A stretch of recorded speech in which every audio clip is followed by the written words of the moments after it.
The Rain Man. Growing up your entire life, you have undoubtedly heard the line, "It was a dark and stormy night," before being followed up by some sort of children's tale that would now seem to be little more than cheesy horror. These were usually stories of things like the boogeyman and simple things like that. But as you read more and more into creepypastas, you will hear of far worse boogeymen, like the demonic Huskian, Smile Dog, the chupacabra-like Rake, or possibly the most famous, Slender Man. These figures have struck fear into the hearts of many people, making them watch for signs: a distant otherworldly murmur, electrical interference, and unnatural, yet biological shapes. All of these are perfectly reasonable signs to look for. But what if there was only one sign? The pitter-patter of rain on your roof. A while back, I was in an Australian outback pub. At this time, Australia was experiencing a drought, and heatwaves were common out in the more arid territories, usually followed by flood-like rains. I was at this pub as part of some rural travel around my home state. You could say I was on walkabout. I was sitting in a booth, having just ordered my chicken schnitzel before I heard a story that intrigued me beyond any normal scary story I had heard before.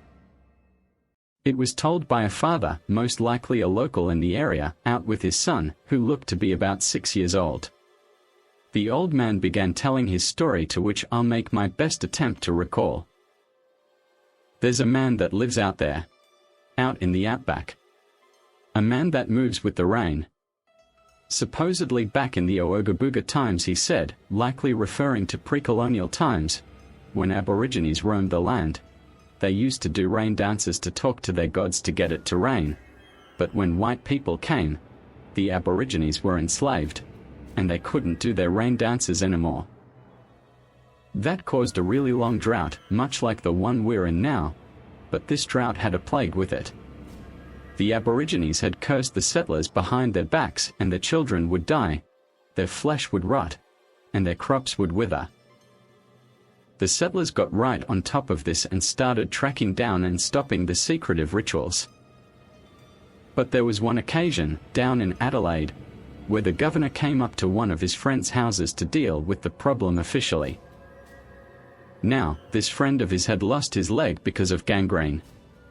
At this point, the father briefly explains gangrene in the context of a body part rotting as if it's already dead. He really wanted the Aborigines to stop this nonsense, so he went into their little outhouse and said to them, "I know what you're up to with your heathen rituals and curses, and by order of the state, I demand you stop this curse at once." And then one young lad stood up. He was pretty thin, but he said something that shocked the governor. "You think we cursed you, Mr. Governor? We're trying to help you. We were trying to bring back the Rain Man. But now he's mad, and you'd better not make him more angry." Of course, the entire group and the young man were executed for treason soon after. But strange things really started to happen soon after that. First off, it started raining, and I mean Noah's Ark-style rain. It was pouring down and it wouldn't stop for 3 days. Back in those days it wasn't as easy. They didn't have things like fridges, so their food went off, and the rain started washing things away, and the humidity only made the sick even more ill. But the governor was just fine in his nice mansion until he looked outside. For there, out in the middle of the road, knee-deep in water, was a figure. His hair was black and covering his face entirely, and he was wearing a shirt and pants. He was just standing there, doing nothing in the rain. The governor dismissed it as just a madman in the streets and went to sleep, and the next day when he woke up, it was perfectly sunny. The funny thing was, when he woke up, one of his servants said that he was now terrified of that same figure he'd seen the night before. He was always paranoid and locked the mansion every time it rained, especially the windows. "The Rain Man," the son uttered distantly, a blinding glimpse of the blatantly obvious. Yep, but that's not all. 2 months later, the governor went out to his holiday home, which had no blinds or curtains. On the first night he was there, it began to rain again.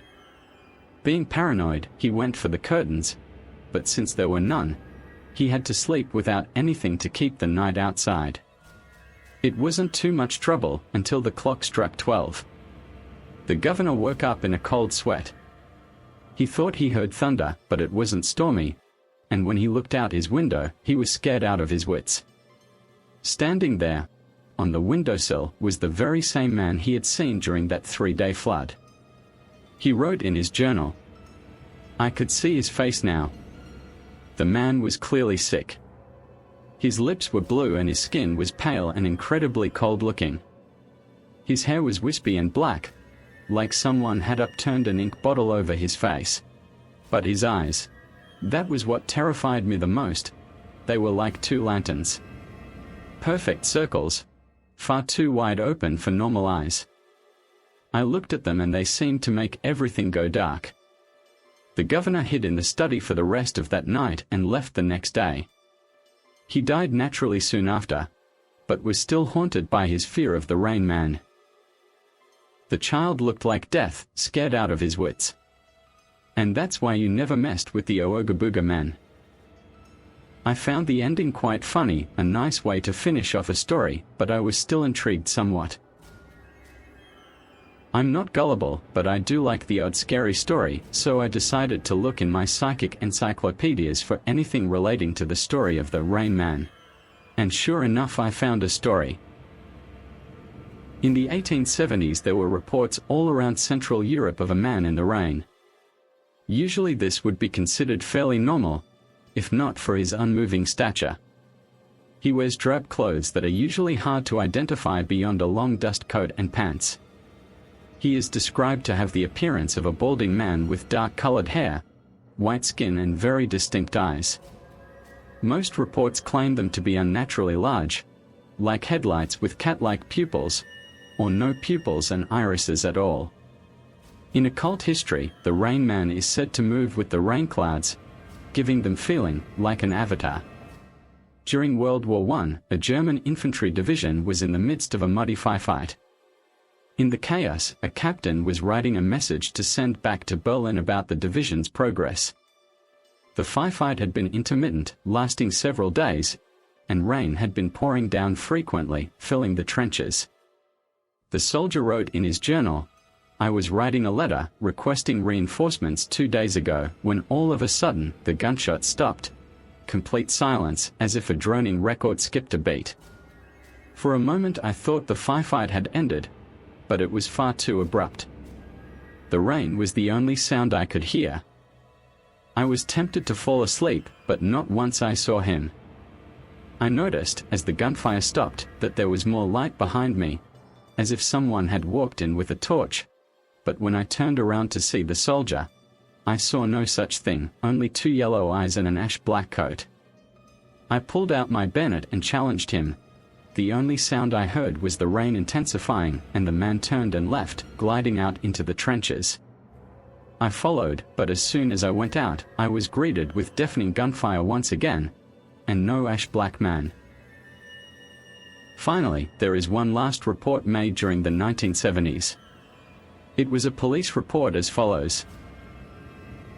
It was nighttime, raining, and it would have been the perfect time for a crook to jump out and mug someone. Visibility was about 5 feet. We were searching for a guy that supposedly robbed shops at this time. Me and Harrison were patrolling around, walking towards a corner on the block with no one in sight, when suddenly, as if by magic, the crook ran from straight behind us. We were about to chase him when he landed on his back. He had run into a strong man wearing a tank top, leather jacket and long hair. We assumed he was just a random man wandering the streets, until we saw his eyes. They were blank and completely white. White as a sheet of paper. He just stood there as the criminal was throwing insults at him, which gave us time to cuff him and head back to the car. When I looked back, the guy was gone. I still have no idea where he could have gone. There were no doors or alleys for at least 50 meters, and he was nowhere to be seen running off or anything. He just vanished. In the same encyclopedia, I found another article with these details. The Rain Man. The Rain Man is said to be a myth of a personification of the rain, or of a rain god. His appearances are few and far between. Not much is known about the Rain Man, since the reports of him generally only explain him standing still, staring idly at the rider. One feature is certain about him: his eyes. They appear to be oversized, or inhumanly wide, like headlights. They also lack pupils or irises. Some reports say that they have the ability to light up an area, like a lantern.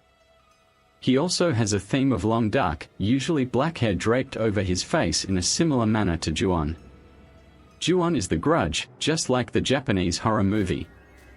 The Rain Man does not seem to attack the people it meets, nor does it seem to be a bad omen. However, there is only one sign of his coming: excessive rain. In every single report and sighting, there has been continuous rain and small flooding for a minimum of 3 days before sightings occurred. More recently, the Rain Man has been sighted in North America, England, France, and Australia. I think that was pretty neat, how that father managed to make an interesting story out of that information, because there was no mention of the governor story, so I assumed it was fabricated. I decided to research the Rain Man further on the internet. I got little more than a movie starring Tom Cruise of the same name, which I had watched previously, and a paragraph-long story on Tumblr which had no relevance to the Rain Man I was researching. I went on to search for some images or videos of the Rain Man, again with only results of the Tom Cruise movie or raincoats. But one article struck my interest. I would like to add details of the original story, but the article itself, in its original context, has since been removed, and all I get when searching is a 404 error and the usual page cannot be found a message. However, the article was named Ame Honor. From my knowledge of a very popular Japanese legend, I knew that Honor meant woman, and upon reading, I learned that Ame meant rain. The name summed up to be Rain Woman. Upon reading the article, I learned that there were masculine equivalents as well. The article is as follows. Fans of traditional Japanese monsters might be familiar with the Ame Honor, a creepy yokai, or demon rain woman who is said to be able to summon the watery elements at will. But in recent years, the term or its masculine equivalent, Ame Otoko, has come to refer to those unlucky individuals who never get invited to the beach because it always seems to rain when they show up.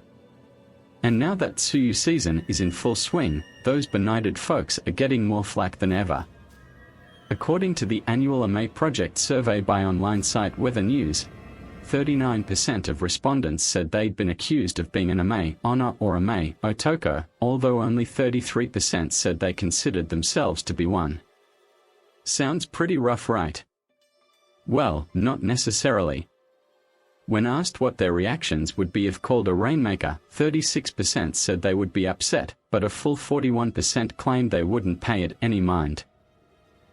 Even though this article explains regular people not being invited to the beach, the more disturbing thing was the accompanying image. Once again, the same theme of wispy black hair and the appearance of sickness comes through. Aside from this Japanese myth, I could find nothing in relation to the Rain Man.